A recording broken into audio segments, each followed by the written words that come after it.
Hi friends, నమస్తే. Welcome to Varalakshmi పద్ధతులు. అందరు ఆరోగ్యంగా ఆనందంగా జీవించాలని మనస్ఫూర్తిగా కోరుకుంటున్నాను. కొత్తగా ఎవరైతే నా ఛానల్ చూస్తారో తప్పకుండా లైక్ చేయండి, షేర్ చేయండి, అలాగే హైప్ చేయండి, సబ్స్క్రైబ్ చేసుకోండి. పక్కనున్న బెల్ ఐకాన్ నొక్కితే నేను పెట్టే ప్రతి వీడియో నోటిఫికేషన్ రూపంలో వస్తుంది. ముందుగా అందరికీ శ్రీరామనవమి శుభాకాంక్షలు. అందరు శ్రీరామనవమి ఏ విధంగా చేసుకుంటున్నారండి? నేనైతే మా ఇంట్లో ఏ విధంగా చేసుకుంటున్నానో ఈరోజు మీకు చూపించబోతున్నాను. ముందుగా అయితే వడపప్పు నానబెట్టేశాను స్నానం చేసి. తర్వాత పానకము, వడపప్పు, ఈరోజు శనగబెళ్ళ పాయసం చేస్తున్నాను. అలాగే మామిడికాయ పులిహోర చేసుకుంటాం. ఇక తర్వాత ఇంట్లో దేవుడికి పానకము, వడపప్పు నైవేద్యం పెట్టేసిన తర్వాత టెంపుల్కి వెళ్ళి అక్కడ శ్రీరామనవమి కళ్యాణం చూసేసి భోజనం చేసుకొని ఇంటికి వస్తాం. ఇది ఈరోజు మన శ్రీరామనవమి ఎలా చేసుకుంటాం అనేది వీడియోలోకి వెళ్ళిపోదాం రండి. ఇలా వెళ్ళి అలా వచ్చేద్దాం, ఓకేనా? ముందుగా మరొకసారి అందరికీ శ్రీరామనవమి శుభాకాంక్షలు. ఇక్కడైతే పెసరపప్పు అయితే స్వామివారికి అయితే నైవేద్యానికి వడపప్పు కోసం పెసరపప్పు నానబెట్టాను. ఇంకా ఈరోజు వచ్చేసి చిక్కుడు గింజల కూర. ఇది చిక్కుడు గింజలు ఆలుగడ్డ వేసేసి కూర్మా చేసేసి ఇంకా కర్రీ వేసుకుంటున్నాను, పులిహోర. అలాగే ఇంట్లో టిఫిన్ పూరి వేసుకుంటున్నాము. ఇంకా పిల్లలకైతే కావాలి కదా, మనకంటే మధ్యాహ్నం వరకు ఇలాగో ఉపవాసం ఉంటాము స్వామివారి కళ్యాణం వరకు. ఇంకా ఇవి చిక్కుడు గింజల కర్రీ అయితే చేసుకుంటున్నాను. ముందుగా ఇది కుక్కర్లో వేద్దాము. ఇప్పుడైతే శనగబేళ్ళ పాయసానికి నీళ్లు రెడీగా పెట్టాను. కుక్కర్లో ఒక 2 విజిల్స్ ఉడికించాను. శనగబేళ్ళ తొందరగా ఉడుకోవని చూపిస్తాను. చూస్తున్నారా, రెడీగా నీళ్లు పెట్టేశాను. ఆల్రెడీ శనగబేళ్ళు ఉడకబెట్టేశాను. ఇందులో వేసేస్తున్నాను.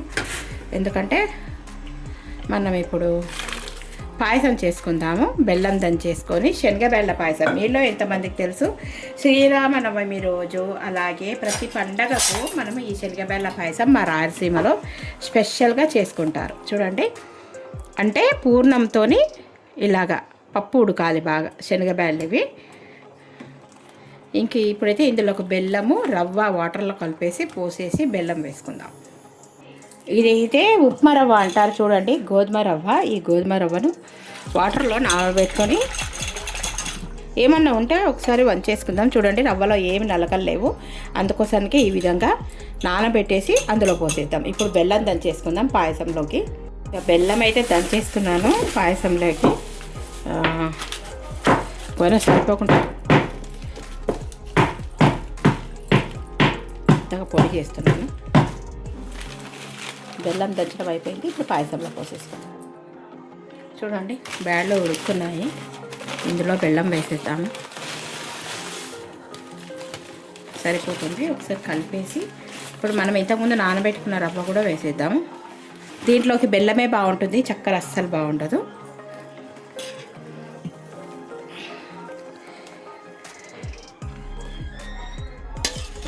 ఇప్పుడు రవ్వ నానబెట్టుకున్న రవ్వ ఉంది కదా, ఇది కూడా పోసేద్దాం.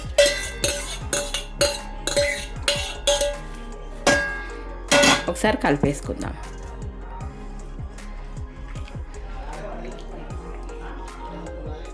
పాయసము, రవ్వ అన్నీ ఉడుకుతున్నాయండి. కొద్దిగా ఉడికిన తర్వాత కిస్మిస్, జీడిపప్పు వేసుకోవచ్చు. నెయ్యిలో తాలింపు వేసుకొని బాగుంటుంది. ఇక కొద్దిసేపు మగ్గనిద్దాము. ఈలోపు మనము వడపప్పు నానబెట్టాను కదా, పానకం రెడీ చేసుకుందాము. ఇందులోకి అయితే పానకంలోకి బెల్లము దంచుతాము. చూడండి, బెల్లం దంచడం అవుతుంది. ఇప్పుడు ఇందులోకి కొద్దిగా మిరియాలు కూడా వేద్దాము. వాటర్ పోసి నీళ్ళు పోసేద్దాం. ఇందులోకి కొద్దిగా మిరియాలు చూడండి దంచేస్తున్నాను. తప్పకుండా వేసుకోవాలి. పానకం, వడపప్పు ఈరోజు తప్పకుండా దేవుడికి నైవేద్యం పెట్టాలి. మీలో ఎంతమందికి తెలుసు?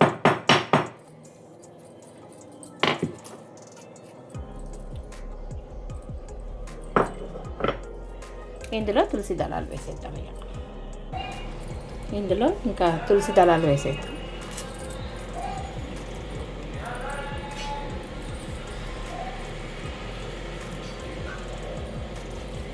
ఈ బెల్లం మొత్తము, మిరియాలు, బెల్లము, తులసి దళాలు ఇవన్నీ బాగా కరిగేటట్టు. ఇంకా వడపప్పు నానిపోయింది కనుక ఒక గిన్నెలో వేసుకొని దేవుడి దగ్గర పానకం వడపప్పు రెడీ అయిపోయింది.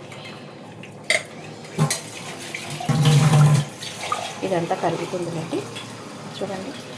ఇంకా పానకం వడపప్పు అయితే రెండు రెడీ అయిపోయింది. పాయసం అయితే ఉడికిపోయింది. ఇప్పుడు పాయసంలో జీడిపప్పు కిస్మిస్ వేసేస్తున్నాం నెయ్యి వేసి. ఇంకా స్టవ్ ఆఫ్ చేసి వచ్చాను. పాయసంలోకి నెయ్యిలో జీడిపప్పు కిస్మిస్ అయితే వేసాను. ఇవన్నీ వేయించి పాయసంలో వేసేస్తే ఇంకా పులిహోర కలుపుతున్నాను. అన్నం వండేసిన పులిహోరకు మామిడికాయ తురిమి పెట్టినాను. కూడా నెయ్యిలో వేయిస్తున్నాను. వేగినాక పోసేస్తాను పాయసంలో.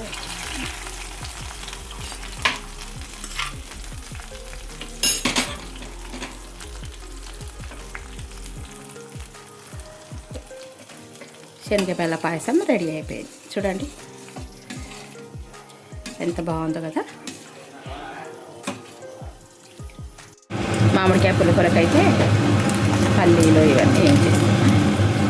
మామిడికాయ తురుగు పెట్టేది వేసేసి కలిపి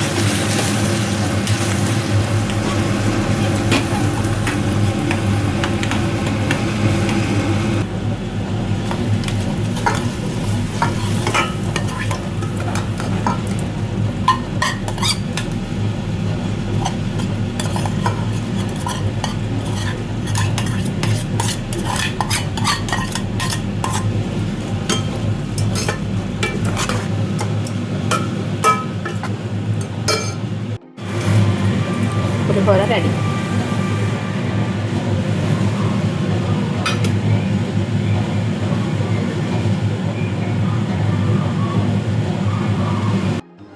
ఉప్మా వేసాను. ఇక వీళ్ళకి టిఫిన్గా వేడివేడిగా చూడండి పగలు కక్కుతుంది గోధుమ రవ్వ ఉప్మా. ఇంకోసారి ఎప్పుడన్నా చూపిస్తాను. హాట్ పాట్లో వేసేసి ఆలు చేసేస్తాను అయిపోతుంది. ఇంకా పూజ చేయాలి. పండగలంటే హడావుడి హడావుడి.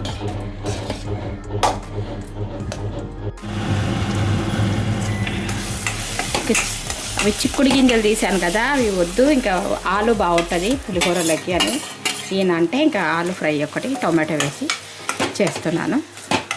ఇంకా దీంట్లో ఉల్లిపాయలు టొమాటోలు పచ్చిమిరపకాయలు ఆయిల్లో మగ్గించి తర్వాత ఉప్పు పసుపు కారం వేసేసి గరం మసాలా వేసి దించేస్తే ఆలు కర్రీ రెడీ అవుతుంది. కమ్మగా ఉంటుంది, ఇంకా చాలా అద్భుతంగా ఉంటుంది పులిహోరలోకి. ధనియాల పొడి దల్చేస్తే చల్లేద్దాం. ఇక ఈరోజు పండగ కదా, బిజీ ఉండటంతో నేను అస్సలు కనిపించడం కూడా వీలు కాలేదు. అంతే, ఆలు రెడీ అయిపోయింది. చూసారా ఎంత బాగుందో. ఇంకా ఆలు కర్రీ సిద్ధం. వావ్, చూస్తుంటేనే నోరు ఊరిపోతుంది కదా. ఓకే, రోజు మా ఇంట్లో పండగ స్పెషల్స్ వచ్చేసి ఇది వచ్చేసి మామిడికాయ పులిహోర, వైట్ రైస్, ఆలు కర్రీ, పాయసం, ఇంతకుముందు వడపప్పు, పానకము, చూసారా శనగబెల్ల పాయసం. ఇవి స్పెషల్స్. ఇంకా మనం గుడిలో కలుసుకుందాం. మర్చిపోయానండి, టిఫిన్కి ఉప్మా చేస్తే మనం ఇంకా గుడికి వచ్చేసాం. నేను గుడికి వచ్చేసరికి కళ్యాణం అయిపోయింది. సరే స్వామివారిని దర్శనం చేసుకుందామని చెప్పేసి ఇంకా కళ్యాణం చోటుకైతే వచ్చేసి దర్శనం చేసుకొని ఈ విధంగా అయితే కూర్చున్నాను. మా వారి కొరకు వెతుకుతా ఉంటే మా వారు ఇంకా కనిపించలేదు. మా అమ్మ నన్ను పిలుస్తూ ఉంటే భోజనం కానీ అస్సలు భోజనం చేయలేదండి. ఫుల్ రద్దీగా ఉంది, చాలామంది ఉన్నారు, అందుకోసానికి అస్సలు చేయలేదు. చూడండి శ్రీరాముల కళ్యాణం చక్కగా ఉంది కదా. దేవుడికి ఇక్కడ అక్షింతలు ఇస్తున్నారు, దేవుడి మీద వేసి మన మీద కూడా వేసుకోవడానికి. ఇందులో ఎంతమంది అయితే శ్రీరాములు కదా, ఎంతమంది వెళ్ళారు తప్పకుండా కామెంట్ బాక్స్లో కామెంట్ చేయండి. ఇంకా నేనైతే వెళ్ళేసరికి కళ్యాణం అయిపోయింది. ఇక అందరు చూడండి చక్కగా కూలర్లు పెట్టారు, ఎండాకాలం కదా, చక్కగా అందరు కూర్చున్నారు, భోజనానికి సిద్ధంగా ఉన్నారు. ఇంకా ఇంత ఫుల్ మా రద్దీలో ఇంకా నేనైతే భోజనం వద్దనుకొని ఎన్నికి వచ్చేసానండి. నాకైతే కానీ ఆ ఊపిరి ఆడదు రద్దీలో. ఇంకా చేశాను. ఇంకా గుడి నుంచి అయితే ఇంటికి బయలుదేరుతున్నామండి. ఇంకా అమ్మ వాళ్ళ ఇంటికి, అమ్మ వచ్చేసి మా ఇంటికి వచ్చేసి పోతురమ్మ ఆడపిల్లవి శ్రీరాముని దర్శించుకుందు అని. ఇంకా ఈ ఫోటో చూసారండి, నేను పుట్టక ముందుది, అంటే చాలా రోజుల క్రితంది. మా నాన్న వాళ్ళు ఆ పల్లెటూరులో ఉన్నప్పుడైతే ఈ ఫోటోకే కళ్యాణం చేసి సాయంత్రం ఊరేగింపి భక్తులకు అందరికి ప్రసాదము నైవేద్యాలు ఇవన్నీ పంచిపెట్టేవారంట. ఈ తర్వాత కాలక్రమేణా ఈ ఫోటో మా నాన్న వాళ్ళకు వచ్చేసింది. ప్రతి ఇయర్ మా అమ్మ శ్రీరామనవమి రోజు ఈ విధంగా శ్రీరామునికి కళ్యాణం చేసి తర్వాత పానకం, వడపప్పు, భక్షాలు, తర్వాత పులిహోర, చిత్రాన్నం, వడ అన్నీ నైవేద్యం పెట్టి కొబ్బరికాయ కొడుతుంది అన్నట్టు. ఇంకా అమ్మ వాళ్ళ నేను కూడా దేవుని దర్శించుకుందాము, స్వామివారికి నమస్కారం చేసుకుందామని వచ్చేసాను. ఇదండి ఈ మా శ్రీరామనవమి పండగ. ఈ అమ్మ వాళ్ళ ఎల్లమ్మ ఇక్కడ కూడా నైవేద్యాలు పెట్టేసిందండి. వీడియో నచ్చితే ఒక చిన్న లైక్ ఇచ్చి సబ్స్క్రైబ్ చేసుకోండి, అలాగే హైప్ చేసుకోవాల్సిందిగా కోరుతున్నాను. Thank you for watching, thank you for your time. మరో మంచి వీడియోతోనే మీ ముందుంటాను. Bye, please subscribe.